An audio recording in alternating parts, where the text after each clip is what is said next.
फेले नाकस, फेले नाकिस, अधूरा, नाकिस होता है अधूरा, नामुकम्मल, यानी जिससे बात पूरी न हो। तो ये थे हमारा जुमला इस्मिया के अरकान।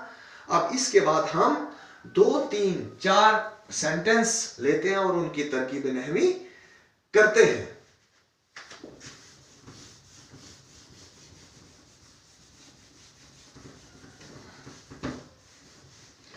जैसे मैंने एक सेंटेंस लिया, एक पीछे एक पेपर में भी आया था, क्वेश्चन पेपर में मैंने पढ़ा था, वहां पे था वसीम, वसीम ज़हीन है। 2-3 पहले बार एक इंसान पानी का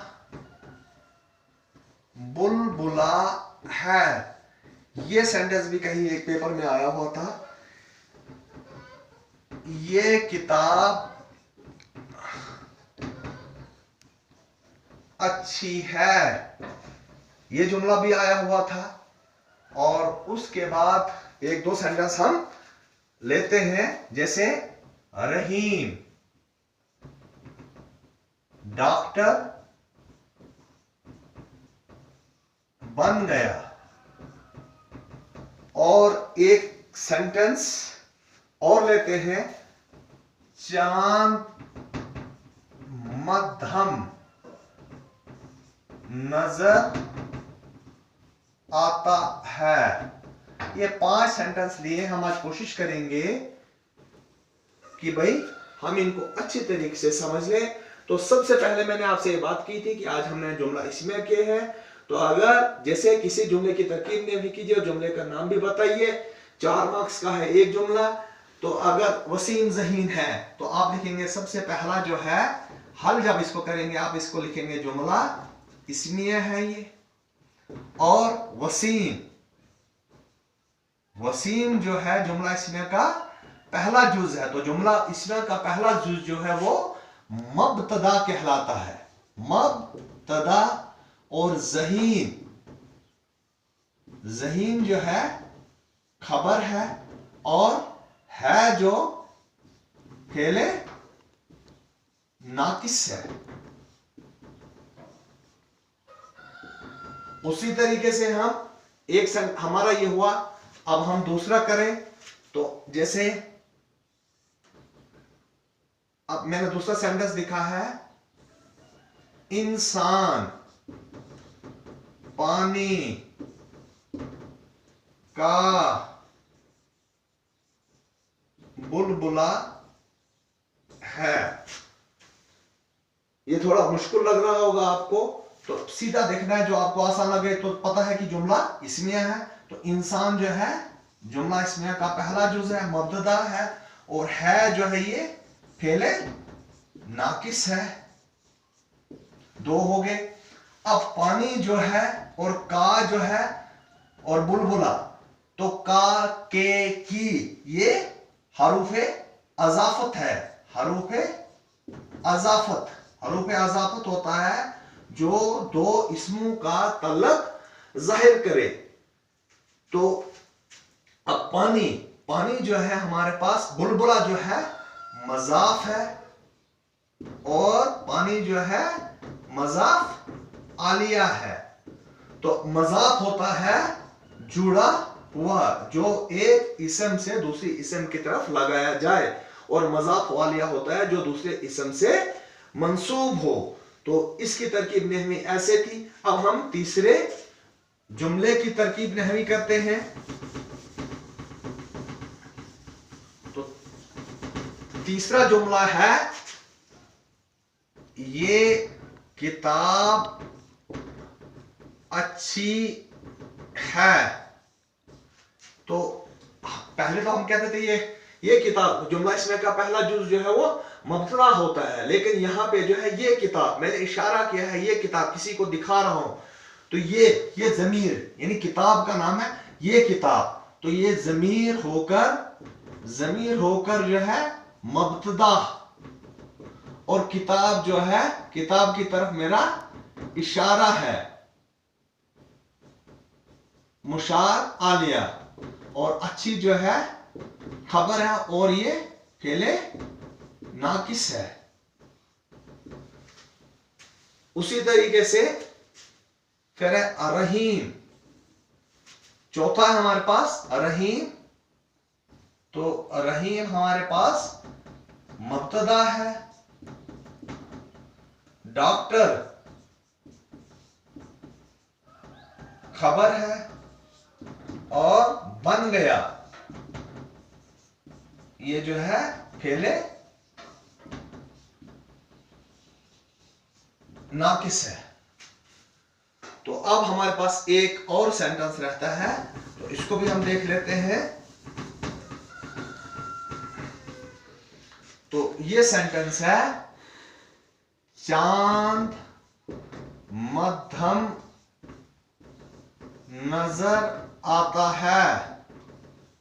तो चांद आ गया मुब्तदा, मध्यम जो है वो खबर है, और नजर आता है फेले नाकिस है, और ये जुमला क्या है, जुमला इस्मिया है। तो बच्चों इस तरीके से जो है तरकीब नहवी की जाती है। तो कल इंशाल्लाह जो है हम नेक्स्ट टॉपिक हमारा यही तरकीब नहवी का रहेगा, और जिसमें हम जुमला फेलिया की तरकीब नहवी के बारे में जो है मालूमात हासिल करेंगे। खुदा हाफिज।